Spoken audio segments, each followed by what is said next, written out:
Welcome to okay TV. నేను miss శ్రావ్య. ముందుగా okay TV ప్రేక్షకులందరికీ నమస్తే.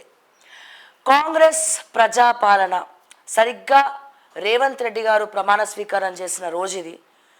ఇదే రోజు 7వ తారీఖున మరి మన ముఖ్యమంత్రి 10వ తారీఖున చేశారు. కాకపోతే ప్రజా విజయోత్సవ సభలు అని చెప్పి కాంగ్రెస్ పార్టీ జరుపుతూ ఉంది.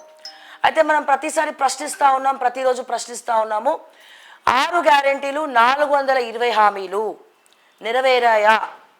ఎందుకంటే మాకు చాలామంది రకరకాల రిటైర్డ్ ఎంప్లాయీస్ అయితేనేంటి, సంక్షేమ పథకాలు తీసుకున్న వాళ్ళు అయితేనేమి చాలామంది కాల్ చేస్తూ ఉన్నారు. సో దానికి అనుగుణంగానే చాలాసార్లు వాళ్ళ తరపున మనం క్వశ్చన్ చేయడం జరిగింది. మాకు కూడా అరే ప్రజాపాలన అని చెప్పి వీళ్ళందరూ సెలబ్రేట్ చేసుకుంటున్నారు, కానీ మాకేమో ఇన్ని కంప్లైంట్లు వస్తున్నాయి, అసలు ఇది నిజమా లేకపోతే ప్రతిపక్షాలు ఏమైనా కావాలనే ఇట్లా బురదల్లే ప్రయత్నం చేస్తుందా అనే ఒకసారి డౌట్లు కూడా కొన్ని సందర్భాల్లో వచ్చినాయి. కాకపోతే ఈ ప్రజాపాలన అంటే ఏడాది కావచ్చింది కాబట్టి కాంగ్రెస్ ప్రజాపాలన మొదలై విజయోత్సవాలు మన కాంగ్రెస్ ప్రభుత్వం జరుపుకుంటా ఉంది, రేవంత్ రెడ్డి గారి ప్రభుత్వం జరుపుకుంటా ఉంది. మరి దీంట్లో భాగంగా ఓటా సిఇఓ కమలపల్లి కృష్ణ గారు ఏడాది పాలన ఎలా ఉంది అంటే ఈ ఏడాదిలో కాంగ్రెస్ యొక్క పాలన ఎలా ఉందని చెప్పి సర్వే చేయడం జరిగింది. మొన్న డిసెంబర్ 4వ తారీఖు వరకు ఎలా ఉందనేది ఒక రిపోర్ట్ బయటకు వచ్చింది. సో దాని మీద పూర్తి విశ్లేషణ చేయడానికి మనతో పాటు ఓటా సిఇఓ కృష్ణ గారు ఉన్నారు. సార్ నమస్తే అండి, ఎలా ఉన్నారు సార్? సో ఎలా అనిపిస్తుంది ప్రజాపాలన? మీరు అంటే గత ప్రభుత్వాన్ని చూశారు, ఈ ప్రభుత్వం కూడా చూశారు. అంటే నాకు తెలిసి మీరు ఎప్పుడు కూడా జెన్యున్గా చేసుకుంటూ వెళ్ళారు మీ సర్వే అనేది. బట్ ఈసారి మీకు ఎలా అనిపిస్తుంది ఏంటి ఒక్కసారి మా ప్రేక్షకులతో? అంటే ఏం లేదు, మనం ఇది 1 year బెంచ్ మార్క్ అనేది ఎందుకు పెట్టుకున్నామంటే అసలు ఫస్ట్ కాంగ్రెస్ ప్రభుత్వం రాగానే 100 రోజుల్లోనే కొన్ని చేస్తామని చెప్పి. అవును. సో ఆ 100 రోజుల మీద కూడా మా ఓటా సంస్థ సర్వే చేసింది. ఓకే. ఏం చెప్పారు, ఏం జరిగింది అనే విషయాన్ని కూడా మేము సర్వేలో రిపోర్ట్ చేసాము. సో ఆ రోజు ఇలాంటి భిన్నాభిప్రాయాలు వచ్చాయి. ఈ రోజు 1 year తర్వాత కూడా అలాంటి. అయితే బేసిక్ గా ఒకటి డిస్క్లైమర్ ఏంటంటే 9.5 ఏళ్ల బీఆర్ఎస్ పాలన 1 year రేవంత్ పాలనతో వెంటనే సరిపోతటం సరికాదనేది ఒక ఉంది, అది డిస్క్లైమర్. కాబట్టి 1 year బెంచ్ మార్క్ కూడా పెట్టుకోకపోతే ఏమైందంటే ఈ ప్రభుత్వానికి అసలు ఏదైనా డైరెక్షన్ ఉందా, ఏ డైరెక్షన్ లో పోవాలనుకుంటుంది, వీళ్ళ ఆబ్జెక్ట్స్ ఏంటి, వీళ్ళ టార్గెట్స్ ఏంటి, అసలు వీళ్ళకి విజన్ ఉందా, నెక్స్ట్ టైం మళ్ళీ గెలవాలి, మేము 10 ఏళ్ళు మేమే ఉంటామని చెప్పారు కదా, ఆ దిశగా ఏమన్నా ఈ 1 year లో అడుగులు వేశారా లేదా అని చెక్ చేయడం కోసం మనం చేసిన సర్వే.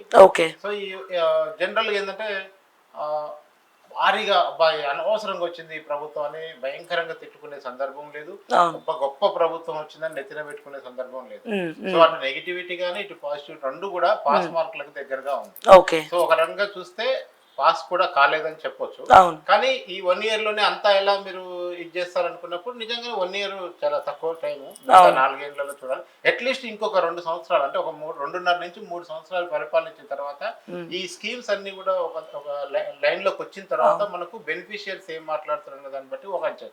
అయితే ఇక్కడ ఏంటంటే చాలా హడావుడిగా కాంగ్రెస్ పార్టీ వచ్చిన 1 year లో కొన్ని మేనిఫెస్టోలో చెప్పని అంశాలు చేసింది, కొన్ని కొత్త స్కీమ్స్ పట్టుకొచ్చారు, కొన్ని హడావుడి నిర్ణయాలు తీసుకున్నారు, కొన్ని నిర్ణయాల్లో వెనక్కి తగ్గారు, కొంత గందరగోళం క్రియేట్ అయింది. అయితే బేసిక్ గా కామన్ మ్యాన్ మాట్లాడుతున్న ఒక్క లైన్ ఏంటంటే ఏ ప్రభుత్వానికి ఇంత తొందరగా వ్యతిరేకత రాలేదు, కానీ రేవంత్ ప్రభుత్వానికి వచ్చింది. దానికి కారణం కూడా కాంగ్రెస్ పార్టీ, అందులో ఉన్న మంత్రులు, పార్టీ నాయకులు అని కూడా చెప్తున్నారు. సో ఒక్కసారి అంటే మీరు ఏం చెప్తున్నారంటే బ్యాలెన్స్డ్గా ఉంది, మరీ ఎక్కువ నెత్తిన పెట్టుకోలేదు, అలా అని బాగాలేదని కూడా చెప్పట్లేదు, దించాలని కూడా అనుకోవట్లేదు అని అంటున్నారు. ఏ ఏ అంశాల గురించి చేశారు సార్, అంటే ఏ కోణాల్లో చేశారు మీరు? ఇప్పుడు ఈ ప్రభుత్వం యొక్క కొన్ని పారామీటర్స్ మనం తీసుకున్నప్పుడు ఈ ప్రభుత్వం రైతుల పట్ల ఏ విధంగా ఉంది, నిరుద్యోగుల పట్ల ఏం చేసింది, విద్య హెల్త్ మీద ఎట్లా ఉంది, అట్లాగే కార్మికుల విషయంలో ఏ విధంగా ఉంది, సంక్షేమ పథకాల అమలులో ఏ విధంగా. మీకు కర్ణాటక నుంచి ఏదైతే 6 guarantee 5 guarantee 6 guarantee ఫార్ములా ఏదైతే వచ్చిందో ఈ 6 guaranteeలో ఉన్న 13 అంశాల్లో ఎన్నిటిని అమలు చేస్తున్నారు, ఎన్ని చేయట్లేదు. మనకు మీరు 420 హామీలు అన్నారు, కానీ 6 guaranteeల్లో 13 అంశాలు ఉన్నాయి. మేజర్ గా వీళ్ళు పబ్లిసిటీ చేసి ఎన్నికలకు ముందు పెద్ద ప్రచారం చేసి చెప్పుకున్న 13 అంశాల్లో వీళ్ళు 5 టచ్ చేశారు, ఇంకా 8 అంశాల జోలికి పోలేదు. దీనికి కూడా బేసిక్ కారణం ఏంటంటే ఫైనాన్షియల్ సపోర్ట్ వీళ్ళు అనుకున్న రేంజ్ లో లేదు. వచ్చిన తర్వాత అన్ని అప్పులకు వడ్డీలు కట్టడం వీళ్ళతోనే సరిపోతుంది. కొత్తగా వీళ్ళు దుబారా చేసింది కూడా ఏం లేదు. 1-2 విషయాలు ఉన్నాయి. మహారాష్ట్ర ఎన్నికలకు యాడ్స్ ఇచ్చారనేది ఒకటి కనపడుతుంది. సడన్ గా మూసి ఎందుకు పెట్టుకున్నారు, హైడ్రా ఎందుకు పెట్టుకున్నారు చర్చ జరుగుతుంది.